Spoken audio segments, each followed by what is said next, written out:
All right, I'm now joined by John Russell, an independent journalist who has been on the ground in East Palestine for the last couple of weeks. John, thank you so much for joining us on Lever Time today. Yeah, thanks for having me, Frank. I'm really glad to be here and talk about it. All right, so as we mentioned, you've been in East Palestine on and off for the last couple of weeks.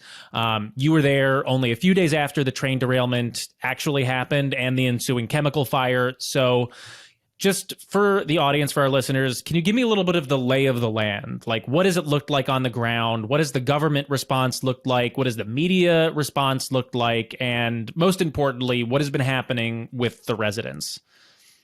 Yeah, I grew up in this county and I live close by. So this hits close to home. And unfortunately, this area, it's really important to know, it is used to disasters from giant corporations. We're kind of undercovered in that respect. The government response here has been bumbling at best. Immediately after the disaster, it appeared that even the highest ranking officials were not as aware of everything as the company was, clearly didn't have information to work on that ended up coming out later about what was on the train. In the town hall at the high school, residents were being reassured about their water while the water fountains at the school were padlocked with, red devices that had danger written all over them. Residents have been reporting all kinds of illnesses, and there are multiple reports of sick or dead livestock in the region immediately after the disaster. The media, there's every variety of media here now, but the line of questions have been mostly about how much cancer we're going to get and when we're going to get it, not why this disaster happened and what it could have to do with reckless profiteering by major rail carriers. I think, that's as important as anything around here. That's gone a little bit undercovered. No, if anything, it is the one of, if not the most important aspects of this story. So you were at that very, very first press conference, which was in East Palestine High School. Is that correct? Yeah, not the high school, but at the elementary school right next to elementary school. So other than a few independent journalists like yourself, which other media outlets actually showed up for this first press conference?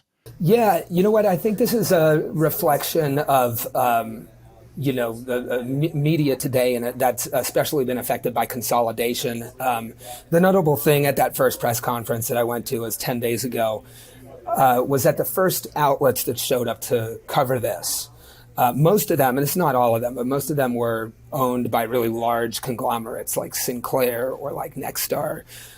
Sinclair and Nexstar both share similarities with Norfolk Southern in that they both have significant shares of their companies that are owned by these same large Wall Street private equity funds. That's an angle that's something to consider here in the first response to disasters like this.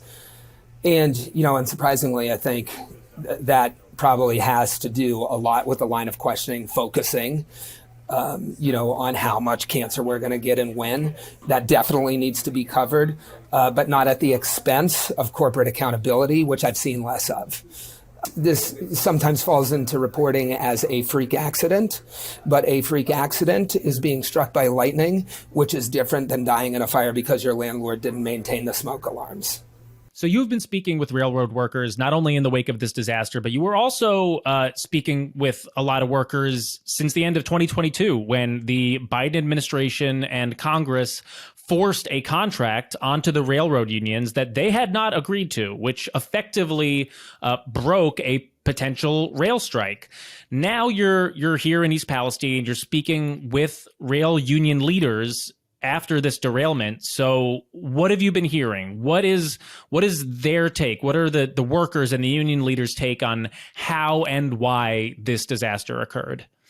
Yeah, this was kind of the incredible thing, because rail workers have been warning about something like this for a very long time. I originally was reporting on the rail strike that never was. You mentioned how that was crushed by a bipartisan coalition of Congress and respective agencies that forced a contract on these workers. But 7 weeks before this derailment, I was speaking with union leaders about that strike. who warned me at the time that it was only a matter of time before something like this happened. They recounted derailments in Northeast Ohio of cars carrying candle wax and were saying, we got lucky in a couple of these. And unfortunately, they were right. And we really should have listened to them for the first time, because rail workers have been pretty unanimous in laying a lot of the blame for this on the corporate profit-seeking practice of precision-scheduled railroading. That is an angle that really needs to be understood and reported. And we've talked about it here at The Lever. Precision-scheduled railroading is basically, the rail companies touted as the most efficient way to run their freight. But really what it means is that they can run way, way, way more freight, much longer trains with much less manpower, with actually less people on the trains, which, as you've laid out, as we've been talking about, makes for the perfect storm of, less people being able to make sure these trains are safe and they're moving much more freight, making it much harder for these trains to stop when when things like this happen. So that's really, really important to point out. As we have also reported at The Lever, sort of the big story we first broke a few weeks ago, both the railroad industry and the chemical industry successfully lobbied to water down the safety rules regarding rail braking systems and the classification and regulation of toxic chemicals like the vinyl chloride, which was being carried by this train in East Palestine. You've also been speaking to the rail workers about this specific derailment, which they are saying was caused by a wheel bearing issue rather than the brake system. So can you go into a little bit of detail about that? Because I don't think this is something that our audience has really heard about yet.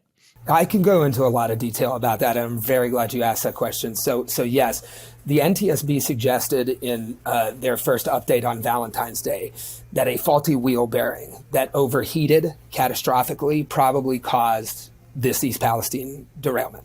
We won't know for sure until their investigation wraps up in a few weeks, but there's video of this wheel bearing glowing white hot for as much as 20 miles before the derailment. And this was caught by Ring doorbell cameras, security footage, etc. Rail workers have been telling me about this wheel bearing since I arrived here. And they've also told me, that PSR, Precision Scheduled Railroad, has put pressure on every aspect of how the railroads are run, including inspection and maintenance on things like wheel bearings. So you did a pretty good overview of PSR, but it was adopted by most major rail carriers. And it cuts everything important. There's less staff, less training, less safety, less maintenance, and longer trains, shorter downtimes, less rest for the staff that hasn't been cut.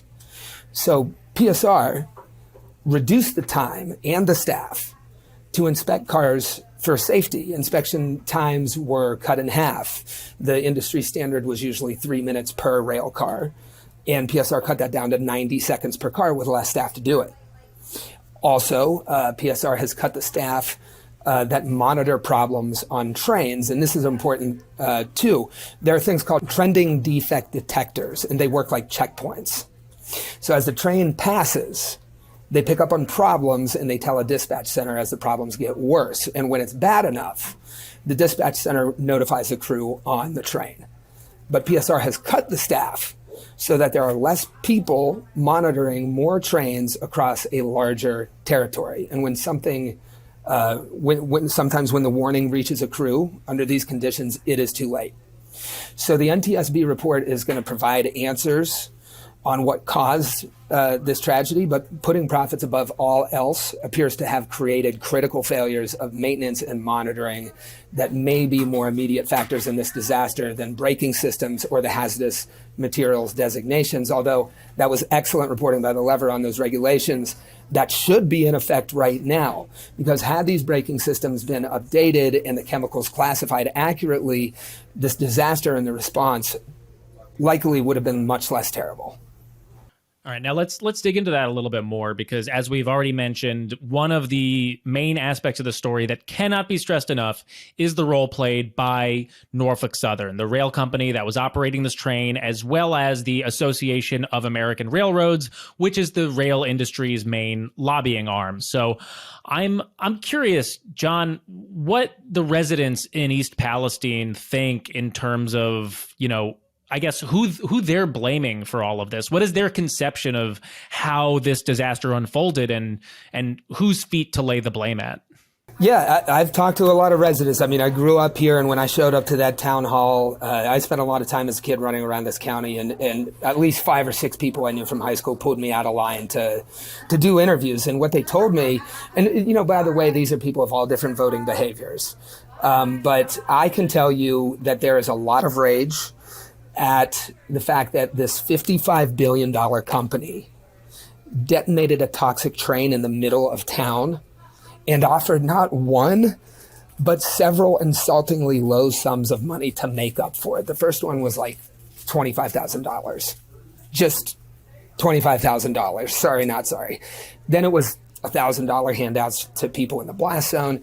And to top it all off, the Norfolk Southern, this company, they canceled last minute on the town hall that they were involved in planning.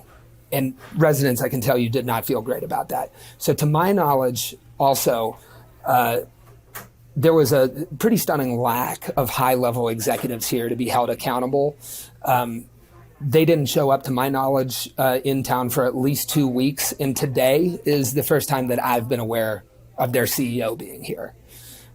So that doesn't make people feel good at all. And I think they deserve a measure of accountability much higher than this. Yeah, absolutely. I mean, this disaster has potentially devastated this entire town, this entire county, region. We won't know the ongoing long-term effects of what is happening for a long time, and someone needs to step up and take care of these people, because they have just lost more than most of us can ever even fathom.